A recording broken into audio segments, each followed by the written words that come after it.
La resonancia magnética es una técnica relativamente novedosa y obviamente uno de los utilidades que se le ha encontrado es en el estudio de las miocardiopatías, aparte de otros muchos usos que puede tener.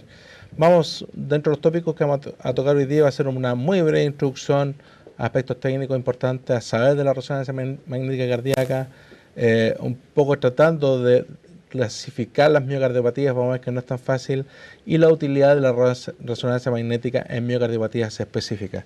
Muy brevemente, a modo de recordatorio, las imágenes de resonancia magnética cardíaca se obtienen en un escáner de resonador, el cual es similar al que le acabo de mostrar, y esto obtiene imágenes en base a las propiedades paramagnéticas de los tejidos, en este caso el corazón. Una cosa importante en el estudio, especialmente en las miocardiopatías, es que uno debe usar un contraste que se llama gadolínio, que es un contraste en base a gadolínio y que tiene ciertas propiedades que nos ayudan a estudiar los tejidos, cambiando las propiedades paramagnéticas del tejido cardíaco en distintas situaciones clínicas. El gadolínio o los contrastes basados en gadolinos, para usar más correctamente el término, tiene una propiedad que es de distribución estrictamente extracelular. En condiciones normales y cuando uno utiliza las secuencias de viabilidad, que es la secuencia que uno debe usar en estudios de miocardiopatías, el tejido normal no realza o no marca o no contrasta, como ustedes quieran decirlo. En condiciones patológicas, como por ejemplo en el infarto miocárdico en la fase aguda, a la destrucción de tejido celular, aumenta el volumen de distribución y por tanto el contraste es captado y marca la secuencia. Lo mismo pasa en patologías donde hay fibrosis y destrucción del celular y ocupación del espacio por colágeno, el volumen de distribución del contraste aumenta y por lo tanto marca realce. Teniendo esto en cuenta que el tejido marca el gadolino solamente cuando está enfermo o alterado, uno divide los patrones de realce o los patrones de contraste, por así decirlo, en dos tipos, isquémicos y no isquémicos. Uno entiende por un patrón isquémico, que es muy útil cuando uno está estudiando pacientes con algún tipo de cardiopatía coronaria y para ver viabilidad en el contexto de un paciente coronario, cuando el contraste en el realce empieza en el subendocardio y se propaga hacia el subepicardio. Y esto tiene una lógica porque obviamente sigue la corriente isquémica, que es mayor, siempre hay una isquemia mayor relativa en el subendocardio que en el subepicardio. Por lo tanto, cuando hay una marcación que compromete el subendocardio, uno habla de un patrón isquémico.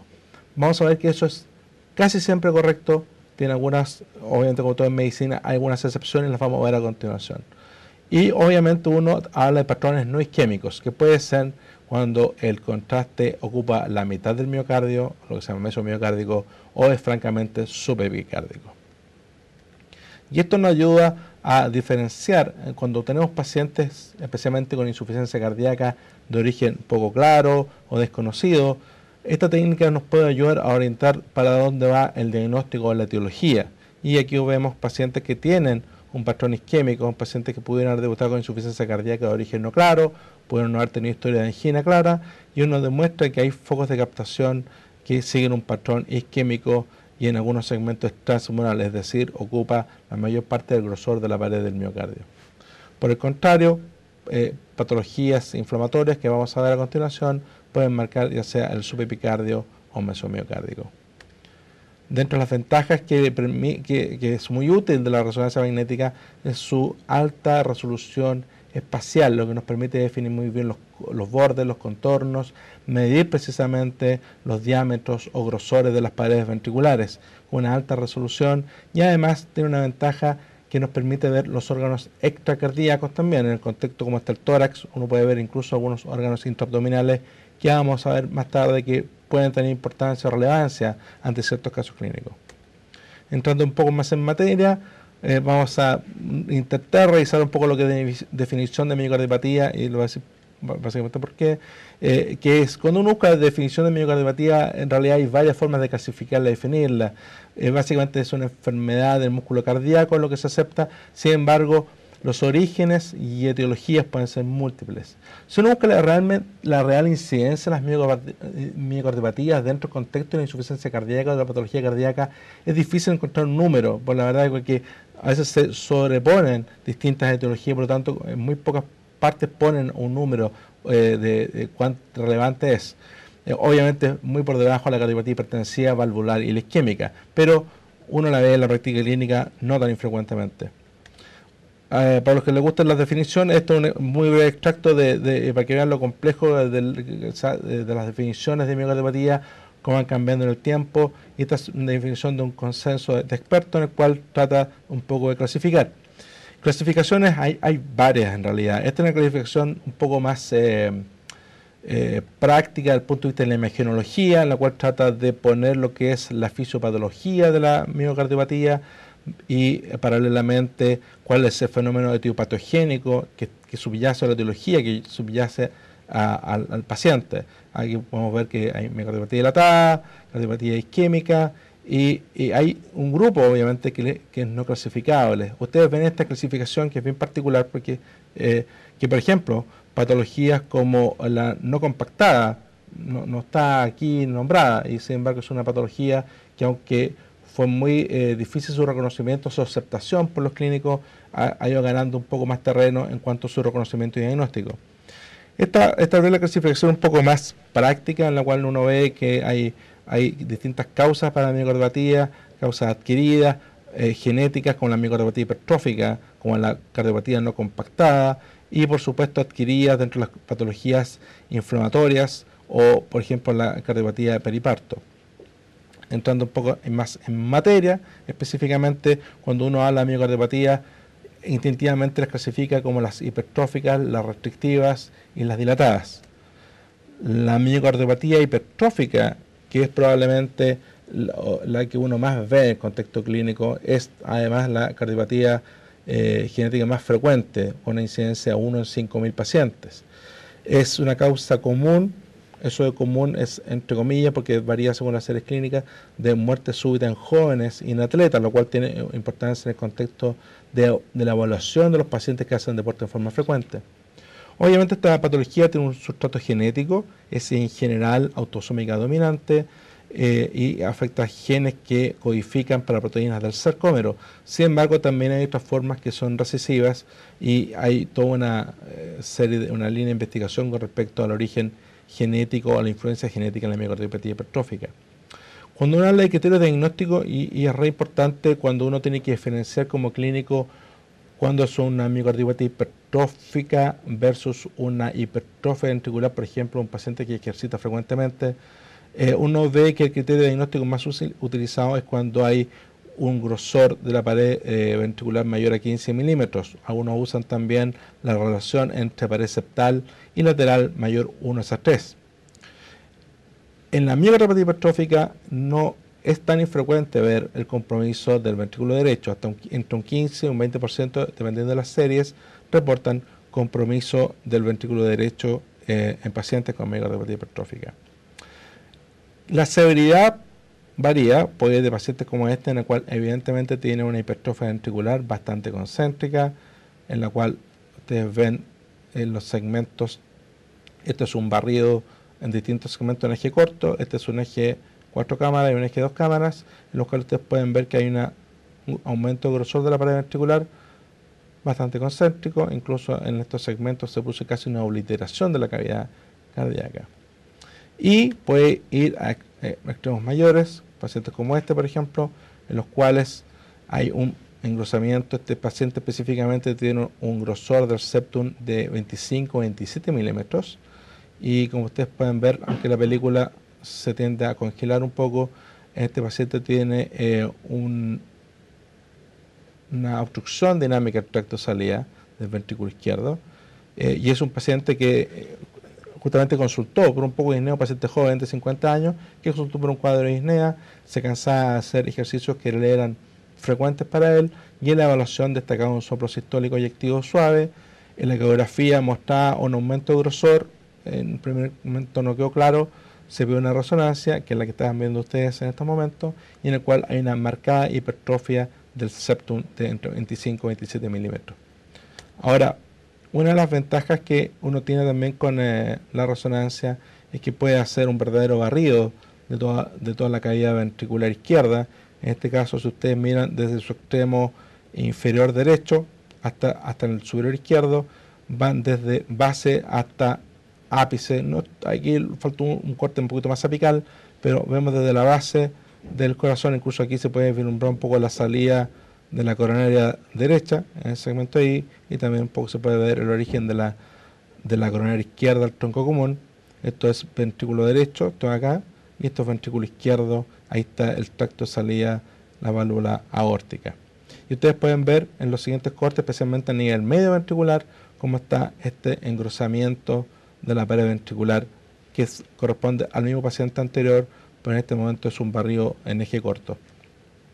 Ahora, una de las propiedades por las cuales se estimula usar resonancia magnética en pacientes con sospecha o con diagnóstico de cardiopatía hipertrófica es un poco en los casos que son dudosos a tener una buena medición del ventrículo. Cuando el eco por alguna razón no es claro en las mediciones por limitaciones de ventana acústica, uno puede usar la resonancia. Pero además, cuando uno usa el gadolínio, que es el contraste que nos va hace un rato, en un porcentaje de los pacientes que vamos a ver a continuación, uno obtiene esta marcación.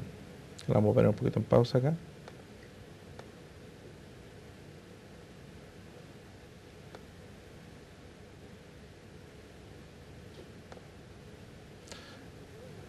Y en el cual se ha establecido que esta propiedad de los pacientes con miocardiopatía hipertrófica que realzan gadolínio y que habitualmente es en la zona de mayor grosor de ventrículo, puede ser un marcador de malignidad, es decir, para presentar arritmias ventriculares malignas.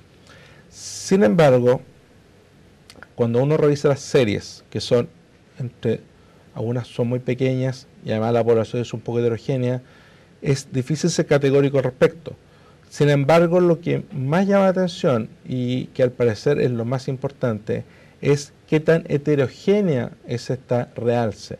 Me explico, si uno ve que hay una zona neta blanca, como en este caso, versus que haya parches o pintas de gadolínio dentro del grosor de la pared del ventrículo izquierdo, en este caso el septum, en este segundo caso es mayor el riesgo de arritmias malignas.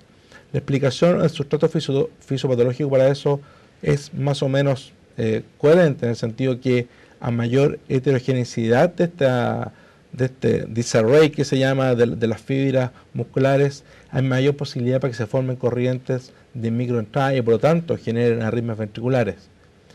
Esto hoy en día es un factor más que inclina la balanza en la estratificación de pacientes con cardiopatía hipertrófica hacia la instalación de un dispositivo. No es la única condición.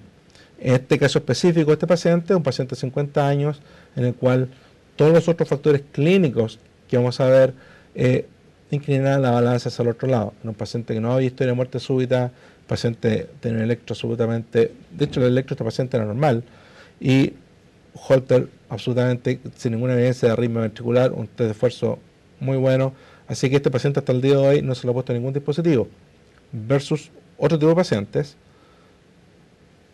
que esta es una situación clínica distinta. Este es un paciente joven también, de 40 años, que consultó por palpitaciones y en el Holter se demostró extracetilía ventricular frecuente monomorfa. Su tratante le pidió una resonancia y muestra una hipertrofia predominantemente apical, como ustedes ven acá, en el eje 3 cámaras. En el caso de este paciente, cuando uno complementa a esa otra visión, cuando complementa con gadolínio, pueden ver que hay una captación anormal, patológica del contraste. Ahora, este paciente, a diferencia del anterior, tenía una historia familiar de muerte súbita en tíos y tenía un Holter con episodio de taquicardia ventricular no sostenida asintomática. Y en este paciente específicamente, que después se controló en nuestro centro médico, se instaló un desfibrilador. No tenemos seguimiento clínico sí, para saber si hubo descarga o no hubo descarga. Esta forma apical se cree que es mucho más frecuente en pacientes de origen oriental, especialmente en Japón. se ha escrito una incidencia que varias veces, hasta o 10, 20 veces más frecuente que la población occidental. Y se cree que es eléctricamente más maligna también que la forma septal. Este es el mismo paciente anterior, en el cual ustedes ven que cuando uno ve los cortes más hacia apical, se ve una obliteración de la cavidad ventricular. Y el resto de las paredes se ven bastante bien. Esa de nuevo también la marcación anormal con gadolinio. Sin embargo, como yo les comentaba, hasta el día de hoy, la resonancia es una de las herramientas, uno de los elementos en la evaluación del riesgo eléctrico, por decirlo así, de los pacientes con miocardiopatía hipertrófica, usándose los criterios clínicos. Y si ustedes ven acá este tercer criterio, aquí es donde las imágenes tienen un rol, que puede ser el eco puede ser absolutamente categórico del grosor de la pared septal o ventricular.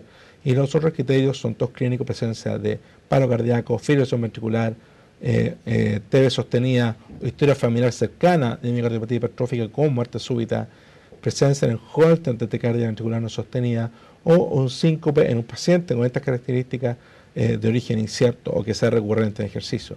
Esos son factores de mayor riesgo y que inclinan la balanza a instalar un dispositivo tipo desfibrilador. A veces la situación clínica no es fácil, como ustedes saben, a veces porque uno puede ver un paciente joven en el cual uno lo va a amarrar, por así decir, con un dispositivo para el resto de su vida. Ahora, ¿qué tan frecuentemente se ve este realce tardío en los pacientes con cardiopatía hipertrófica? Aquí, entre paréntesis, pongo los otros sinónimos que ustedes van a ver en la literatura, que son realce tardío en español, o realce tardío con gadolinio, o delay enhancement también, que son todos sinónimos, básicamente para demostrar que hay contraste positivo. En globo, si uno revisa la mayor parte de la literatura, es más o menos un 60-65% de los pacientes presentan algún grado de realce positivo. Obviamente, desgraciadamente, las publicaciones puede haber un sesgo de inclusión de pacientes. No todos los pacientes con miocardiopatía hipertrófica van a resonancia. Probablemente hay un sesgo de selección en los cuales los más severos se les pide una resonancia, así que es un factor a considerar. Y esto se demuestra en el odds ratio o hazard ratio, mejor dicho, para muerte súbita, que es tan variable que va de un 3.4 a 8.0. Ahora, este riesgo relativo es bastante variable porque depende un poco cómo se mide en cuanto a presencia, sí o no, de realce tardío, o si se la miden, o se mide además qué tan heterogéneo es. No todas las publicaciones son homogéneas a este respecto. Las poblaciones, como decía, son heterogéneas, así que es un factor más hoy en día, no es algo que determine el implante de un desfibrilador.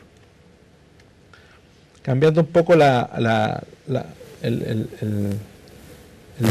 tópico, entrando a las miocardiopatías restrictivas, ustedes muy bien saben todas las ventajas que tiene la ecografía en los pacientes con miocardiopatía restrictiva desde el punto de vista de medición de difusión diastólica y medición de flujo.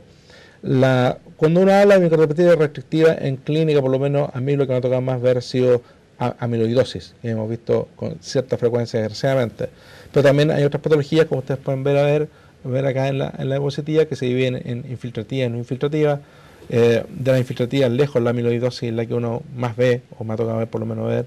Hay otras también enfermedades menos frecuentes, como enfermedades de depósito tipo hemocromatosis, y la fibrosis endomiocárdica, hemos visto también por ahí un par de casos aislados. La amiloidosis, como ustedes bien saben, es una enfermedad que cuando afecta, especialmente la primaria, cuando afecta el corazón y hay presencia de insuficiencia cardíaca, es de muy mal pronóstico. Habitualmente los pacientes tienen una expectativa de vida muy baja. Hasta un 30%, depende de la serie clínica que uno escoja, de los pacientes con amiloidosis primaria pueden tener algún grado de compromiso cardíaco, lo cual obviamente marca el pronóstico. En amiloidosis secundaria, si bien es cierto, hay experiencia, es mucho menos frecuente el compromiso cardíaco. Este es un paciente que vimos hace un par de años atrás que venía de provincia con un largo estudio por insuficiencia cardíaca, de la cual no queda claro el origen, tenía mucho componente derecho, como ustedes pueden ver aquí hay un derrame pleural, aquí está en la columna, entre paréntesis. Siempre en la resonancia magnética, al igual como en el escáner, el agua se ve se magnifica mucho, ustedes pueden ver la congestión que hay pulmonar y el derrame pleural. Y es un paciente con una mala función ventricular, Ahí va a correr la película.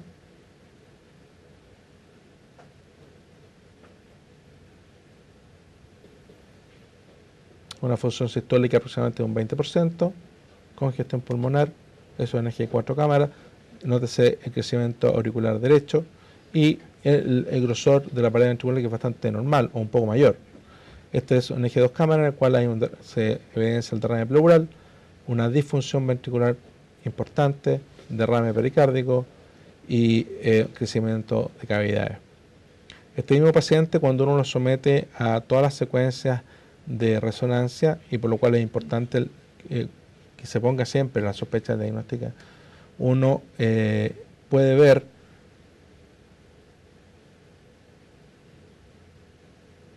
cómo se marca en forma difusa el gadolino en la pared ventricular. Estos son varios ejes cortos que corren con una secuencia especial que magnifica la presencia de realce tardío. Incluso pueden ver que hay en algunos segmentos del ventrículo derecho también hay. Y este compromiso que hay acá, que yo les decía anteriormente, que cada vez que hay un compromiso subendocárdico de origen isquémico, esta es una excepción. Ahora, ¿qué es lo que da la clave? Que es un compromiso subendocárdico difuso. No corresponde a ninguna arteria en especial. Si esto fuera de un compromiso anterior o septal o cara inferior, uno puede decir, bueno, es un compromiso isquémico por enfermedad de una de las otras arterias epicárdicas. Sin embargo, el que sea difuso es muy orientador de amiloidosis. Tal vez el diagnóstico que uno pudiera hacer diferencial es con la endocarditis eosinofílica, que también puede tener un patrón difuso del endomiocardio. Esto es lo mismo, esto ya en eje 2 cámaras, un poco con esta misma secuencia que permite ver todo magnificar este realce tardío. Cuando uno hace estudios de viabilidad, y esto es un detalle técnico, tiene que ajustar un parámetro que se llama TI, que es un poco la velocidad de obturación. A los que les gusta la fotografía van a entender.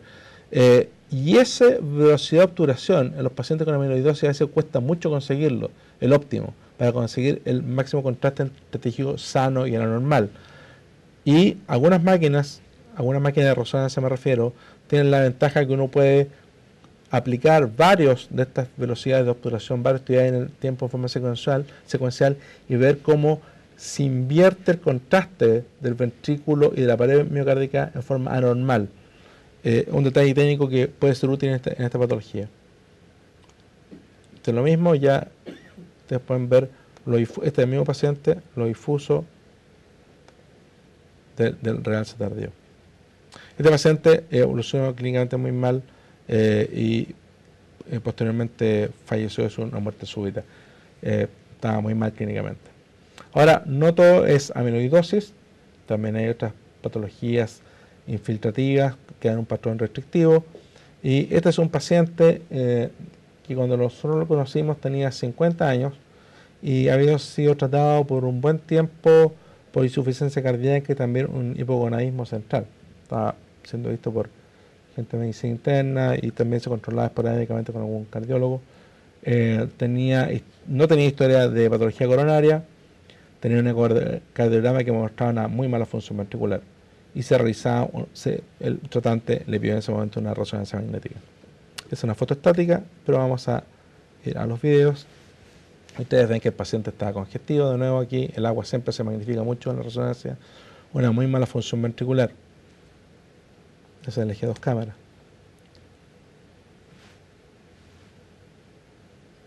Y en el eje 4 cámaras, como pueden ver, una gran dilatación de cavidades derecha, dilatación de cavidad izquierda, muy mala fracción de eyección, congestión pulmonar, en fin.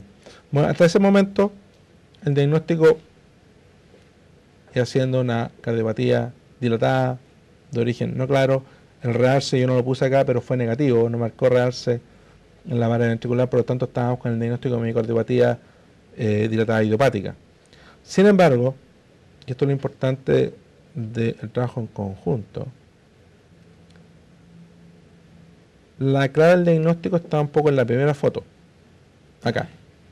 Yo les comentaba al inicio que una de las ventajas de la resonancia magnética es ver, obviamente, el corazón, pero además, en algunos casos es importante ver órganos extracardíacos.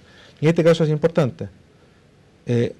Esta señal del hígado es anormal.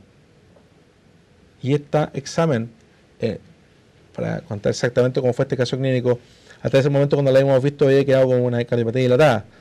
Y en la segunda vuelta, el radiólogo volvió a mirar el examen y nos llamó porque esta señal estaba aumentada. En el fondo, una hemocromatosis.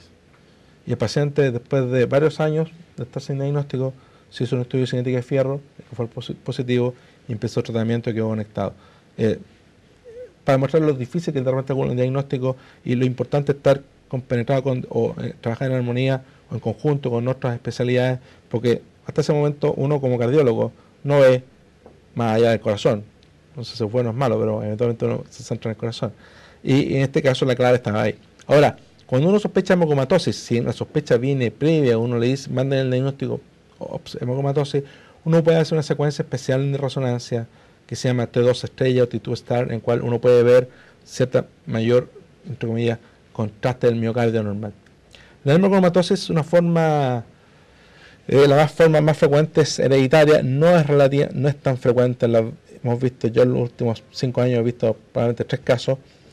La clínica, los antiguos clínicos nos dirían que cada vez que hay un paciente con insuficiencia cardíaca, cirrosis, diabetes y artritis, uno debe pensar, especialmente las 3 primeras, pensar en hemocromatosis.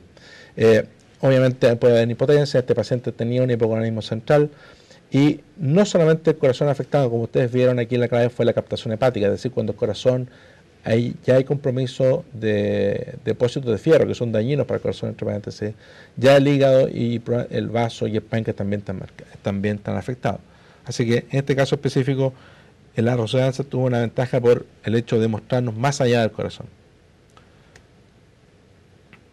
Una de las patologías, cambiando ahora un poco también de tema, es la miocardiopatía no compactada. Este es un tema que siempre se da para discusión, porque uno dice, ¿qué es lo que es? ¿Qué es realmente la no compactada? ¿Es una entidad? ¿Es un estadio dentro de los pacientes con insuficiencia cardíaca? De repente uno ve, cuando revisa imágenes de pacientes con cardiopatía dilatada, o incluso algunos pacientes con cardiopatía hipertrófica pueden tener área de no compactación. Esta es una paciente que fue muy interesante, porque una paciente derivada también por un colega que tiene insuficiencia cardíaca, peri 50 años, una mujer, no coronaria, no tiene insuficiencia cardíaca, no muy mala función ventricular. Como ustedes pueden ver, de nuevo, desde la base hasta el ápice, y aquí sé que hay un buen corte del ápice, uno puede ver que hay una mala función ventricular. Y si ustedes miran bien, especialmente hacia la pared lateral, van a ver cómo el trabéculo es más prominente.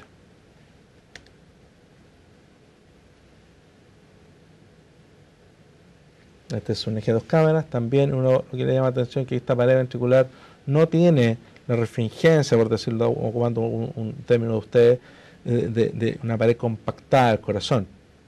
Y cuando uno hace un barrido en otros ejes, uno puede ver que hay una disminución de la capa compacta en desmedro de la capa no compactada, es decir, el trabéculo.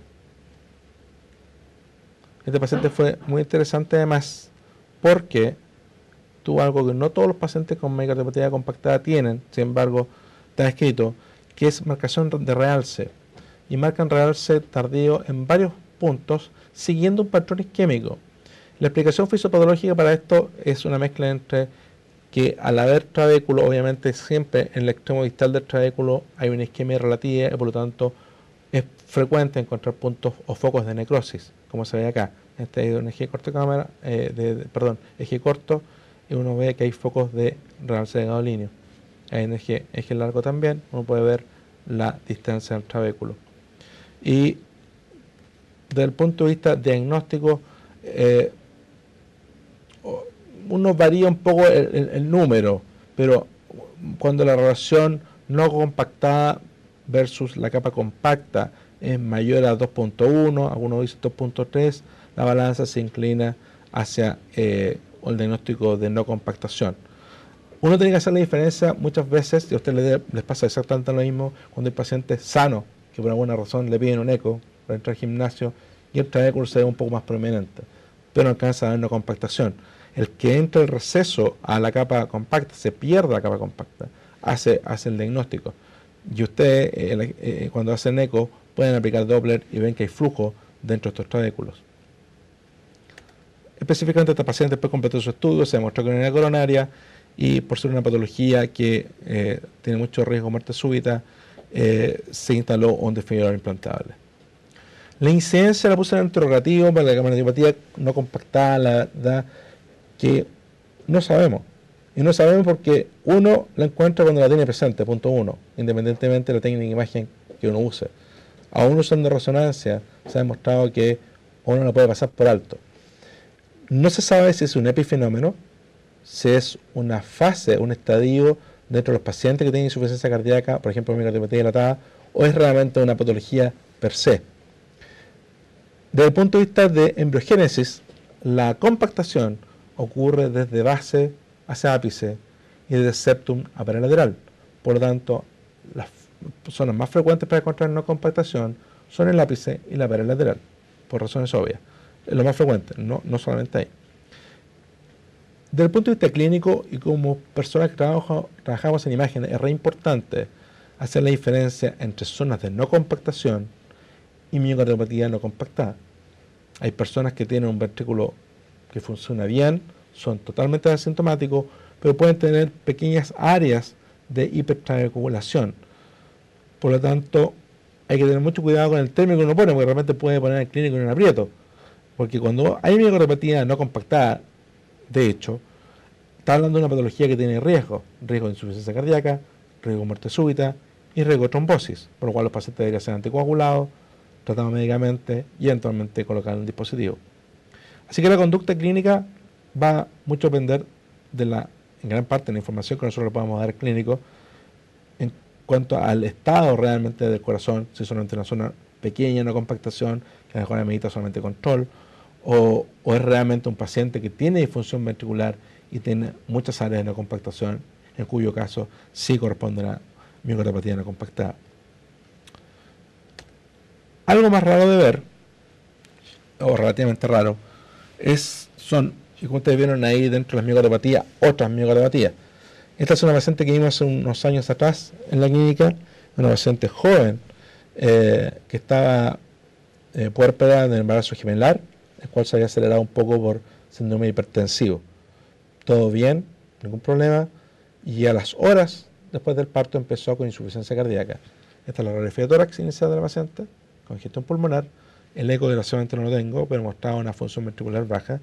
Y esta paciente se complementó, obviamente, con la hipótesis diagnóstica de miocardiopatía periparto y se realizó una resonancia en la cual mostró este patrón que ustedes están acá de compromiso mesomiocárdico, el cual está descrito que puede aparecer en los pacientes que tienen cardiopatía periparto. No se sabe muy bien el origen, porque tampoco se sabe muy bien el origen de la miocardiopatía periparto.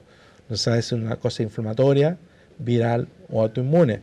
Y algunos han señalado que el presentar realce tardío en pacientes como ellos sería de mal pronóstico. Sin embargo, esta paciente clínicamente anduvo espectacular. Se trató y posteriormente recuperó su función ventricular. El último eco era, a los 6 meses después de este evento, era totalmente normal. Por lo tanto, es útil indagar desde el punto de vista de imagen en pacientes que tienen cardiopatía de origen poco claro. En conclusión, la resonancia magnética es útil en el estudio de las micardiopatías, especialmente cuando no hay un origen claro. Es tremendamente importante que cuando ustedes pidan el examen, lo manden con hipótesis diagnóstica. Por algo que hemos conversado varias veces, que la resonancia magnética cardíaca no es un examen en sí, son muchos exámenes. Hay muchas aplicaciones que uno puede hacer durante el examen con el paciente en el escáner. Por lo tanto, dependiendo de la información de la sospecha clínica, en la secuencia que nosotros vamos a aplicar durante el examen. Y eso es fundamental. Y lo otro que hay que tener en cuenta es que una vez que lo que uno toma de imagen mientras el paciente es lo que va a obtener, no puede después reconstruir en forma tardía. Por lo tanto, es el momento que uno tiene el paciente en el escáner, el momento de obtener toda la información. Por lo tanto, si sospechan una hemocromatosis o una amiloidosis, tienen que hacerlo saber para hacer los protocolos que corresponden. Esta última línea es una cosa bastante personal, pero mucha gente también está de acuerdo, que cuando uno tiene un paciente con insuficiencia cardíaca o de origen no claro, debiera, dentro de lo posible, tener un estudio con resonancia magnética, por todas las información que nos puede dar. Yo no hablé mucho de pronósticos, pero en muchas de estas patologías, aparte de la miocarditis hipertrófica, especialmente en miocarditis, por ejemplo, que no lo toqué porque es un tópico distinto, la magnitud o cantidad de renarse se ha visto que puede ser un marcador pronóstico a mediano y largo plazo. Así que, como corolario final, resaltar la utilidad de esta técnica en los pacientes con miocardiopatía idiopática no clara o insuficiencia cardíaca no clara. Muchas gracias por su atención.